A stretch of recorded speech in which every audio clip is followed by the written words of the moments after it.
Okay guys, I've got a big announcement today on Max Headspace 9mm.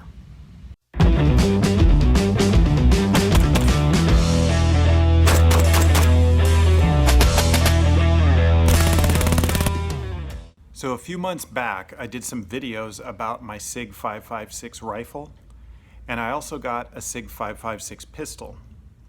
What I didn't tell you at that time was the reason I got the Sig556 pistol is that it makes an ideal setup for running suppressed because it's a piston-driven gun. So that's what I'm working on now. In the wintertime, I like to work on gun projects, and in the summertime, I'm busy shooting.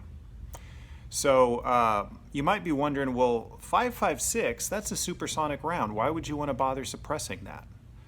Well, actually, if you practice shooting suppressed with even supersonic rounds, you realize it is a lot more comfortable to shoot because the bullets, the projectiles, go supersonic far enough away from you that you do not have that loud noise right in your face. It just fatigues you less, shooting is more pleasant, and people who are recoil or loud noise sensitive are more likely to enjoy shooting with you when you run suppressed, even on supersonic rounds.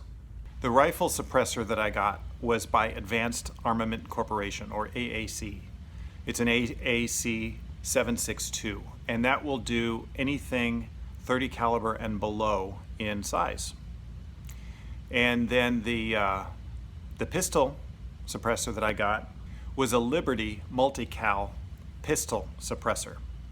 I've got a lot of barrels that are threaded on my 9mm and my 45, and so I'll be able to run all of those with that. So I'm getting kind of excited about this summer. It's going to be a real suppressed summer, and I'm getting my rifles ready to be able to work with this suppressor. I've got about 3 or 4 of them that I'd like to be able to use on it. So, without further ado, I have begun the process of getting my Sig556 pistol ready as a suppressor gun. It's already a very small little rifle. Well, it's not a rifle, it's a pistol, sorry. So putting the can on there is not going to make it overly big. It'll be about the size of a normal carbine at that point. And what I started out with is this muzzle device right here. This is something I've heard people call it a sound forwarder. It's kind of like a crank brake. Basically, it takes all of your muzzle noise and flash and sends it straight forward, away from you, just for comfort, basically. Downrange, it's not going to be any quieter. In fact, it might even be louder. But it funnels all the noise along with the path of the bullet. And it's really neat because the way it works is it comes apart. And AAC supplies all of these. So this, you push in this lever and you unscrew it. It just takes a couple of twists to get it off. And it comes off of your muzzle device. It's a very simple little cylinder that fits over there and funnels all the sound waves forward. And what you're left with is your flash suppressor.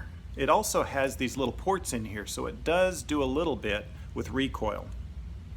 It has these ratchet notches all around it, and what that does is it allows the suppressor to stop, and it doesn't vibrate loose. And then you have some threads. They're very coarse threads, so it just takes about 2.5 rotations to twist that all the way down and put it on here. So I'm ready with this. Now, the next thing I want to do, I've seen people mess this up a lot of times. There's this little kind of pig snout cap on here. It is aluminum and it has 2 holes.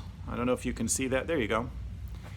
And a lot of people try to get these off with channel locks or what have you. And I could do the same thing. But you know what? I don't like to booger things up like that. I went down because I couldn't find my my spanner wrench, which I own, but I can't find it. So I went down and I bought one for $8, and it's just this little thing. It pivots and opens to allow these 2 pins to vary how far apart they are. So you can use this on a variety of different kinds of mechanisms like this. Some have the pins, the holes closer together, and some they're further apart. So this will accommodate all different sizes.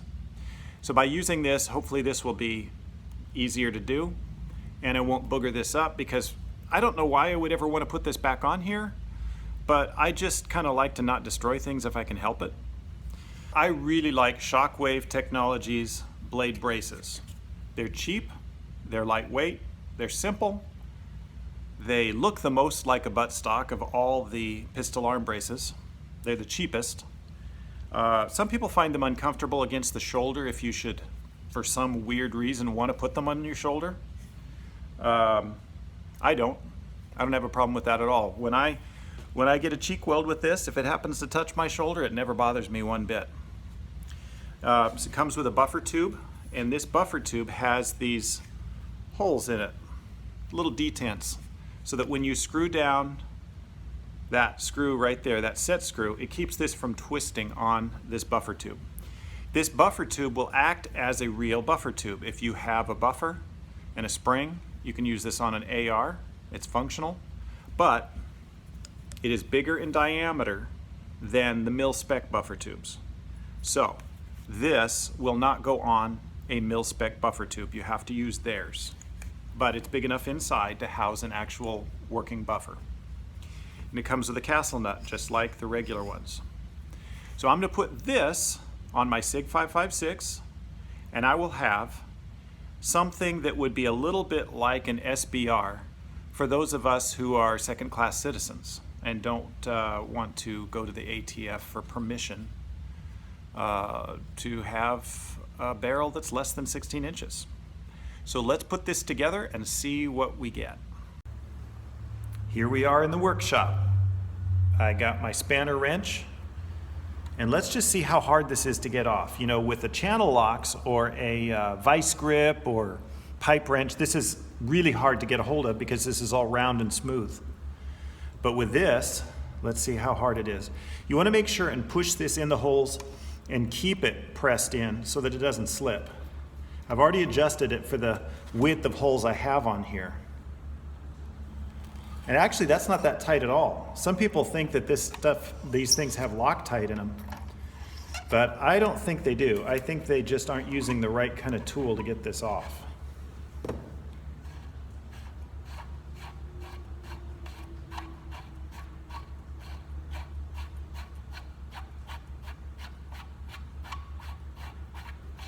Well, it's long enough, that's for sure.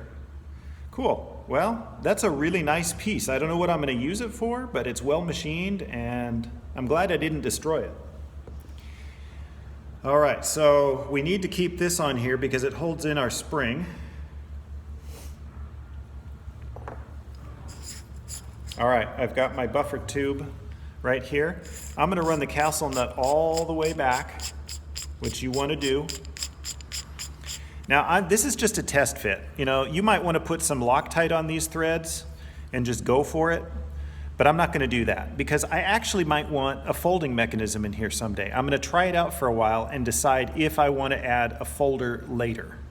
But there's enough threads on here, I know I am going to be able to be confident this will stay put good enough. So we don't want to forget this.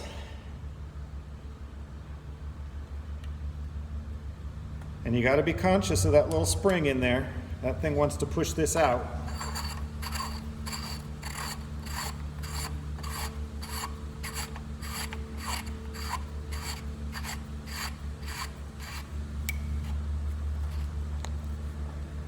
All right. So I'm going to back this off so that my detents are facing down. I have to clock it with the detents down. And then I need a wrench for my castle nut. But I'm just going to hand tighten it for right now because I'm just basically trying this thing out. I don't really plan on keeping this together like this. I'm going to see how it feels and decide if I want a folder on here.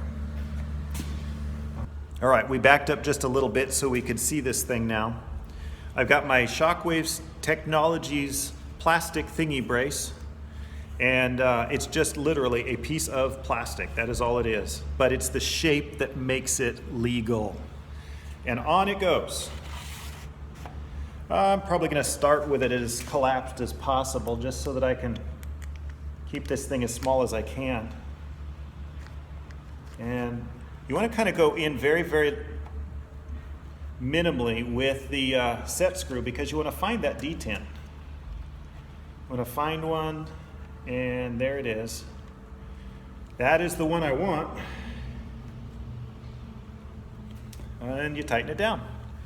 And you know, I'll adjust this. If I want it out longer, I will, but I can't collapse it anymore, so. All right, so here we are, all done. All right, boys and girls, there it is. That's about as far as I can go with it until I get my suppressor. It's right about 28 inches long, which is still pretty small. With the suppressor on it, it'll be probably 32 inches. Probably won't exceed 32 inches. Not bad. Nice, small, fun little toy. This is my Hot Rod Sig556. I like it. All right, in case you're wondering about these muzzle attachments that I put on here, they are AAC products. You can't just put any old muzzle attachment on and then put the AAC can over the top of it. You've got threaded right onto the barrel threads the Breakout 2.0 compensator on the gun and the Advanced Armament Corp AAC Blast Out. That's what they call it. This is the 51 tooth version. And of course, these packages are empty because they are on the gun. I love it. This is going to be so cool. And because this is a piston gun, it'll be easy to clean and perfect for a suppressed setup. Suppressors actually blow some of the gases back into the system, into the gas system, more so than unsuppressed. That back pressure makes your gun tend to run dirtier. And a piston gun keeps more of that out of your face, and it makes the cleanup of that gun's gas system a lot easier because it contains all the carbon fouling up ahead of the bolt, out of the bolt, and the bolt carrier. So that means you're going to be able to run longer with less problems. And because the Sig556 has this adjustable gas port, if my gun is a little dirty and it gets fouled and I'm having trouble with the gas system, I can just turn it to the next notch, blow more gas in there, and keep on going. That's what it was designed for. It was designed to run long and dirty, and even in the worst conditions, when you can't clean it up, to be able to just keep on going. I can't wait to share this with you suppressed. That's probably the next time you'll see it, but I can shoot it just like it is right now. This is a nice adjustable system. I can run it like this, or I can take off that AAC blast out and put the suppressor on there and run it like that. So it's very versatile. So I look forward to showing you this with the suppressor on. This is Max Headspace 9mm.